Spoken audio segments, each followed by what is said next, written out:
Good morning students. Cost accounting ਦੇ ਵਿੱਚ ਸਾਡਾ ਚੈਪਟਰ ਚੱਲ ਰਿਹਾ reconciliation of cost and financial account. ਅੱਜ ਅਸੀਂ ਇਹਦੇ ਵਿੱਚ ਕੁਐਸਚਨ ਨੰਬਰ 14 ਸੋਲਵ ਕਰਾਂਗੇ। ਕੁਐਸਚਨ ਨੰਬਰ 14 ਦੇ ਵਿੱਚ ਸਾਨੂੰ trading and profit and loss account given ਆ ਔਰ ਅਸੀਂ ਸਭ ਤੋਂ ਪਹਿਲਾਂ ਤਾਂ ਕਾਸਟ ਸ਼ੀਟ ਬਣਾਣੀ ਆ ਜਿਹਦੇ ਵਿੱਚ ਅਸੀਂ ਕਾਸਟ ਦਾ ਪ੍ਰੋਫਿਟ ਕੈਲਕੂਲੇਟ ਕਰਨਾ ਆ ਐਂਡ ਦੈਨ ਰੀਕਨਸੀਲੀਏਸ਼ਨ ਸਟੇਟਮੈਂਟ ਬਣਾਣੀ ਆ। Trading and profit and loss account दे विच इन्होंने सानू दस्सिया भी एक्चुअल सेल जिहड़ी हैगी आ वो है 1 लाख और नॉर्मल आउटपुट जो आ फैक्ट्री दी वो दित्ती हुई आ 1,50,000 यूनिट्स। वर्क एक्सपेंसिस जिहड़े ने वो फिक्स नेचर दे ने 18,000 दे and office expenses are for all practical purpose constant, सारे कॉन्स्टेंट ने। Selling and distribution expenses are constant to the extent of 3,000. Selling and distribution 3,000 नाल fix ने और balance varies directly with the sale. बाकी जो आ according to the sale changes हो रहे ने। So start करते हैं cost sheet।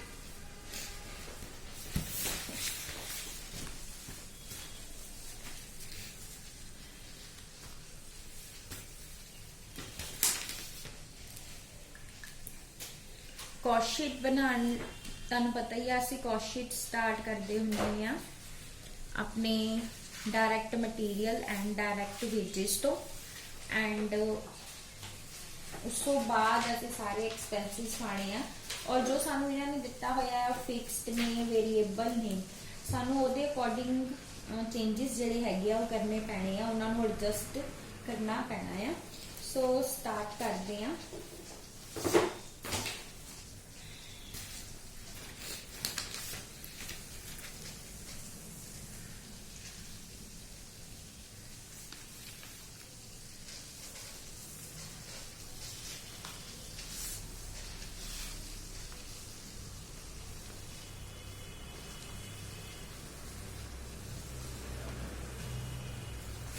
सब तो पहला डायरैक्ट मटीरियल कितना दिता होया 1 लाख। उस तो बाद डायरैक्ट वेजेस 50,000। प्राइम कॉस्ट हो गई 1,50,000। उस तो बाद असी ऐड करने आ वर्क ओवरहेड।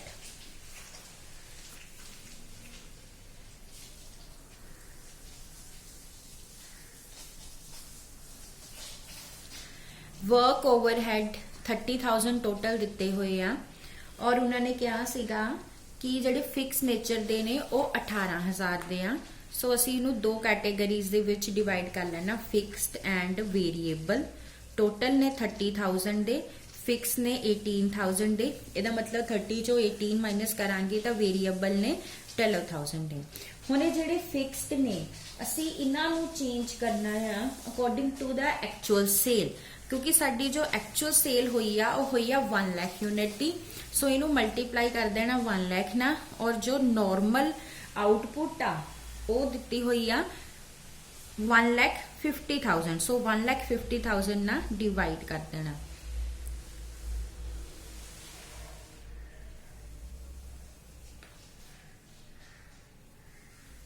ये साडा आ गया 12,000। सो 12 ते प्लस 12 टोटल वर्क ओवरहेड जिहड़े असी रिकॉर्ड करने आ वो करने आ 24,000 दे। ये साडा बन गया 1,74,000। ये साडी आ गई फैक्ट्री कॉस्ट। हुण इहदे विच ऐड करांगे ऑफिस ओवरहेड। ऑफिस ओवरहेड उन्हें क्या सीगा सारे ही कॉन्स्टेंट ने, मतलब सारे ही फिक्स ने। ये सानू किन्ने दिते हुए आ 9,000 दे। सो आपां इनू चेंज कर देना। एक्चुअल सेल आ 1 लाख दी एंड नॉर्मल आउटपुट हैगी 1,50,000 दी।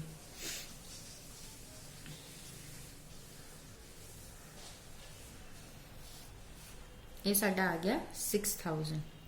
सो टोटल बन गया 1,80,000।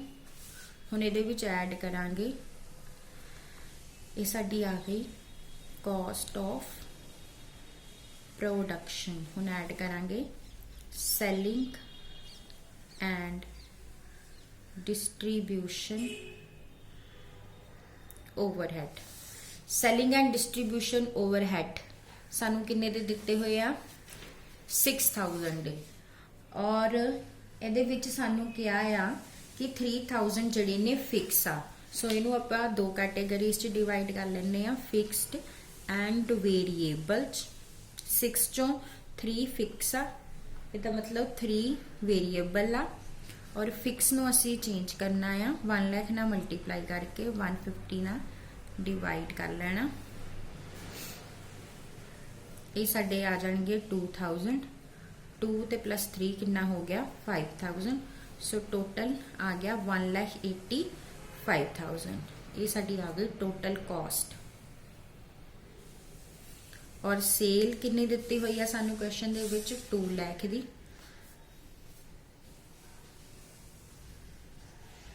सो प्रॉफिट कितना हो गया एज पर कॉस्ट, ये हो गया साडा 15,000 दा। हुण कॉस्ट शीट दा प्रॉफिट है 15,000 दा एंड फाइनैंशियल प्रॉफिट दिता होया 5,000 दा। सो असी बनावांगे रिकॉन्सिलिएशन स्टेटमेंट।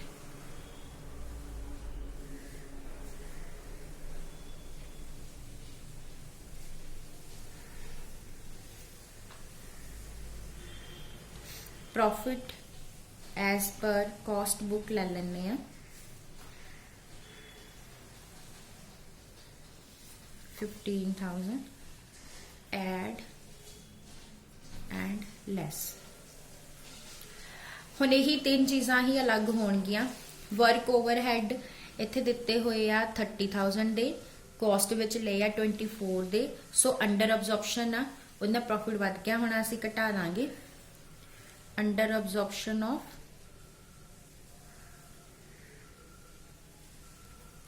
वर्क ओवरहेड किन्ने नाल 6,000 नाल।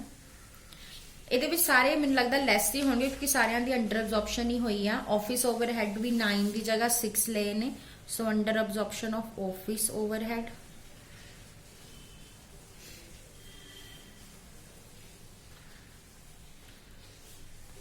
$3,000 and same under absorption of selling and distribution overhead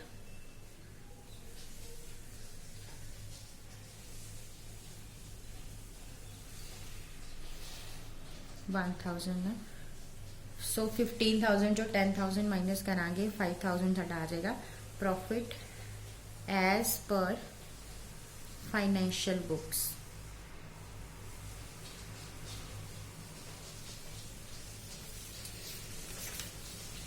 उस तो बाद जिहड़ा नैक्सट क्वेश्चन दिता होया आ क्वेश्चन नंबर 15 बिल्कुल सेम इहदे नाल दा ही आ।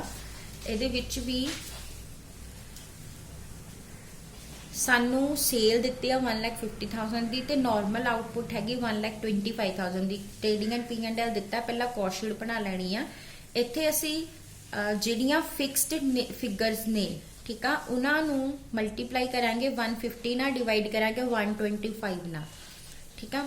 सो जिदा फैक्ट्री एक्सपेंसिस ने टोटल दिते हुए आ 45 दे जिस 25 फिक्स ने। सो 20 वेरीएबल ने 25 फिक्स ने। जिहड़े फिक्स ने उन्होंने तुसीं चेंज कर लेना, वेरीएबल नू एज इट इज लिख लेना, 20 ही फिक्स वालियां नू चेंज कर लेना, मल्टीप्लाई 150 डिवाइड बाय 125 करके। ऑफिस एक्सपेंसिस सारे फिक्स ने सो सारियां नू चेंज कर देना, multiply 150 divide by 125 and selling and distribution expenses 3,000 they fix ने। सो 9,000 चो 3 माइनस करांगे, वेरीएबल आएंगे 6 ऐसे ही लिख लेने एंड जो फिक्स ने 3,000 दे उन्होंने चेंज कर लेना। सो तुहाडी कॉस्ट शीट बन जाएगी तो उहदे तो बाद तुसीं की करना आ रिकॉन्सिलिएशन स्टेटमेंट बना लेनी। उस तो बाद क्वेश्चन नंबर 16 देखो, ਇਹਦੇ ਵਿੱਚ ਸਾਨੂੰ ਇਹ ਵੀ ਇਸੇ ਤਰ੍ਹਾਂ ਦਾ ਹੀ क्वेश्चन ਆ। ਇਹਦੇ ਵਿੱਚ ਵੀ ਸਾਨੂੰ ਐਕਚੁਅਲ ਓਵਰਹੈਡ ਦਿੱਤੇ ਹੋਏ ਫੈਕਟਰੀ ਦੇ 60,000 ਜਿਹਚੋਂ 60% ਫਿਕਸ ਨੇ, ਸੈਲਿੰਗ ਐਂਡ ਡਿਸਟ੍ਰੀਬਿਊਸ਼ਨ ਓਵਰਹੈਡ ਦਿੱਤੇ 12000 ਦੇ, ਜਿਸ 50% ਫਿਕਸ ਨੇ। ਐਡਮਿਨਿਸਟ੍ਰੇਸ਼ਨ ਓਵਰਹੈਡ ਦਿੱਤੇ 18000 ਦੇ, ਸਾਰੇ ਫਿਕਸ ਨੇ। ਐਂਡ ਮਟੀਰੀਅਲ ਐਂਡ ਵੇजेस ਕਾਸਟ ਵੀ ਦੇਤੀ ਆ, ਸੇਲ ਵੀ ਦੇਤੀ ਆ। ਨੋਰਮਲ ਆਊਟਪੁੱਟ 16000 ਦੀ ਹੈਗੀ ਆ। ਦੇਖੋ ਨੋਰਮਲ ਆਊਟਪੁੱਟ 16000 ਦੀ ਆ, ਸੇਲ 20000 ਦੀ ਆ। ਸੋ ਇੱਥੇ ਜਿਹੜੀਆਂ ਫਿਕਸ ਵਾਲੀਆਂ ਫਿਗਰਸ ਨੇ ਉਹਨਾਂ ਨੂੰ ਆਪਾਂ ਚੇਂਜ ਕਰਨਾ ਆ, ਮਲਟੀਪਲਾਈ ਬਾਈ 20000 ਕਰਕੇ, ਡਿਵਾਈਡ ਬਾਈ 16000 ਕਰਕੇ। ਔਰ ਅਸੀਂ P&L, ਇਹ 'ਚ ਅਸੀਂ P&L ਵੀ ਬਣਾਉਣਾ। P&L ਤਾਂ ਬਣਾਉਣਾ ਬਹੁਤ ਸੌਖਾ। ਦੇਖੋ ਤੁਹਾਨੂੰ ਮਟੀਰੀਅਲ ਦਿੱਤਾ, ਵੇजेस ਦੇਤੀਆਂ, ठीक है, दोनों डेबिट साइड पा लेनी आ। सारे ओवरहेड जिन्ने जिन दिते 60,000 12,000 18,000 तीनों डेबिट साइड पा के क्रेडिट साइड सेल पानी आ 4 लाख दी, ठीक है। तो तुहाडा प्रॉफिट निकल आना। उस तो बाद कॉस्ट शीट बना लेनी, फिक्स वालियां नूं चेंज करके उहदा भी प्रॉफिट निकल आना। दैन असी रिकॉन्सीलिएशन स्टेटमेंट जिहड़ी हैगी आ ओह बनावांगे। सो ये 15वां ते 16वां क्वेश्चन जिहड़े आ बिल्कुल 14 वर्गे ने, सेम ने उहदे वर्गे। सो तुसी अपने आप ही इन्हां नूं सॉल्व करना है। उस तो बाद 17 क्वेश्चन दे विच भी सानू P&L भी बनाना पएगा ते इनकम स्टेटमेंट भी बनानी पएगी। और फिर उहदे तो बाद रिकॉन्सीलिएशन स्टेटमेंट बनेगी। जिद्दां मैं तुहानूं अपने प्रीवियस लैक्चर दस्सिया सी कि पहलां आपां P&L बना लेना, दैन कॉस्ट शीट बना लेनी, ठीक है। P&L दे विच ओह सारियां फिगर्स रिकॉर्ड करनियां आ जिहड़ियां सानूं आ दित्तियां होईयां इत्थे, ये सारियां एज इट इज़ रिकॉर्ड कर लैनियां। मटीरियल, वेजेस, है ना, क्रेडिट साइड ते तुसीं सेल ते क्लोजिंग स्टॉक पा लेना। एंड उस तो बाद सारे तुहाडा ग्रॉस प्रॉफिट निकल आना।